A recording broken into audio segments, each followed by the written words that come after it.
Assalamualaikum warahmatullahi wabarakatuh. Anak-anak yang Bapak banggakan, kembali ke pertemuan kedua di pelajaran geografi kelas 11. Tetap sayangi bumi kita, lindungi dan jaga bumi kita untuk keberlangsungan hidup kita.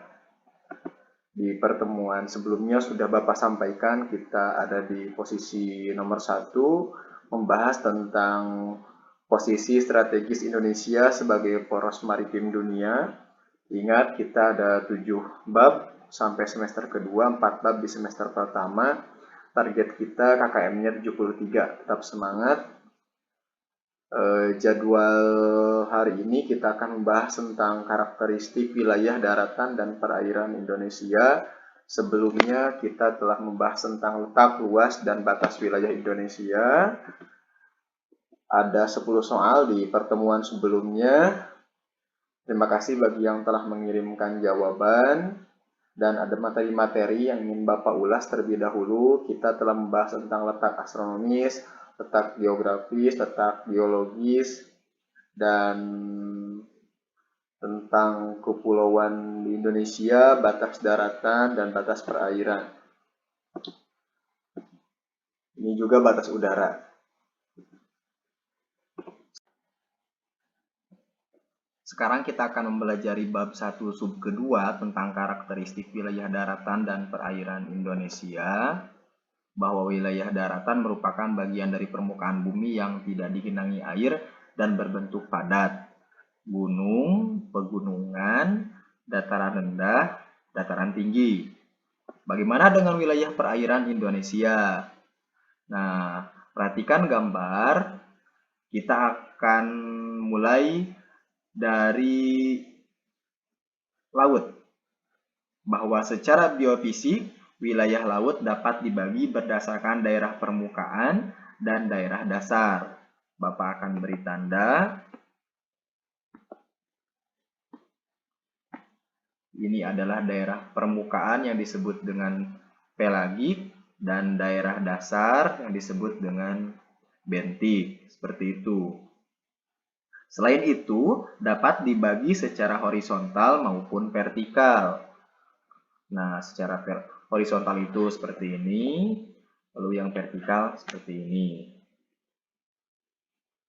Daerah pelagik atau permukaan dapat dibedakan secara horizontal ke dalam beberapa zona. Nah, untuk yang permukaan ini dibagi dua zona, ada zona neritik dan zona oseanik. Lihat batasnya.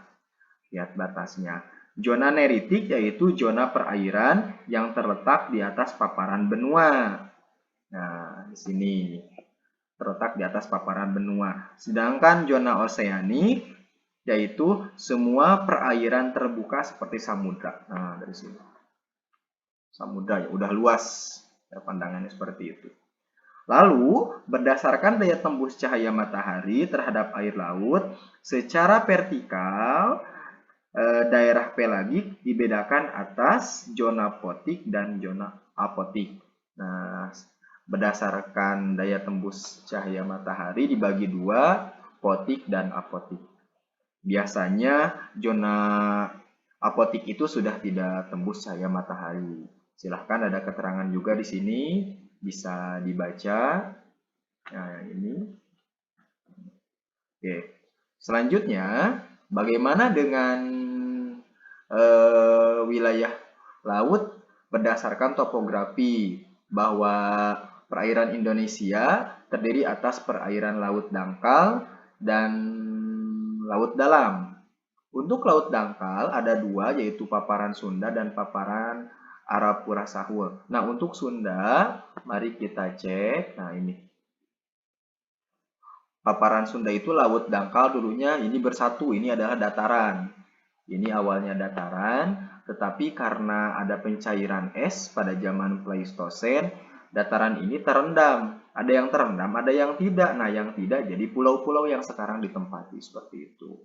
Lalu, selanjutnya, paparan Arafura Sahul. Ini menghubungkan Pulau Papua. Nah, ini Papua nih. Ini Papua.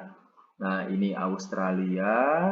Nah, ini ada Pulau Aru. Pulau Aru. Nah, ketiga pulau ini dihubungkan dulunya oleh paparan Arafura Sahul sebelum zaman es mencair, seperti itu. Nah, ada fakta menarik, silakan. Fakta menariknya adalah pada saat itu Papua, ini kita ganti dulu. Nah, ini Papua, masih belum ketara, oke, merah. Nah, ini Papua, ini Aru, ini Kei. Walaupun jarak antara Aru dan Kei berdekatan, tetapi mereka pada saat paparan Arafura Sahul, mereka tidak bersatu karena di sini ada cekungan yang dalam, sekitar ribuan meter, sehingga paparan Sahul itu dulu dari Papua ke Aru hanya sampai ke Australia, seperti itu. Walaupun jaraknya dekat karena di sini ada cekungan, jadi tidak bersatu daratannya pada saat itu.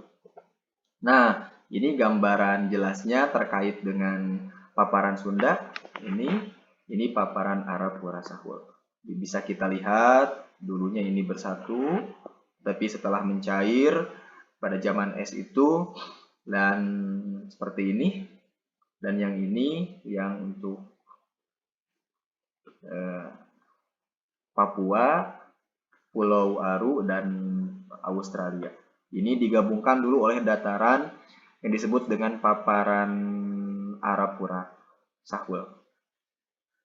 Selanjutnya ini adalah perairan laut dalam.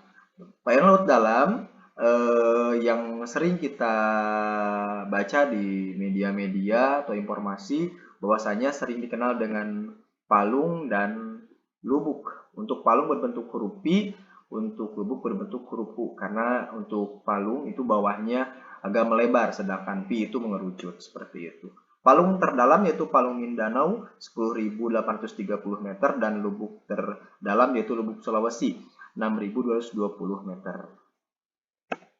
Terima kasih atas perhatiannya, materinya cukup. Dan sampai jumpa lagi di kesempatan selanjutnya. Wassalamualaikum warahmatullahi wabarakatuh.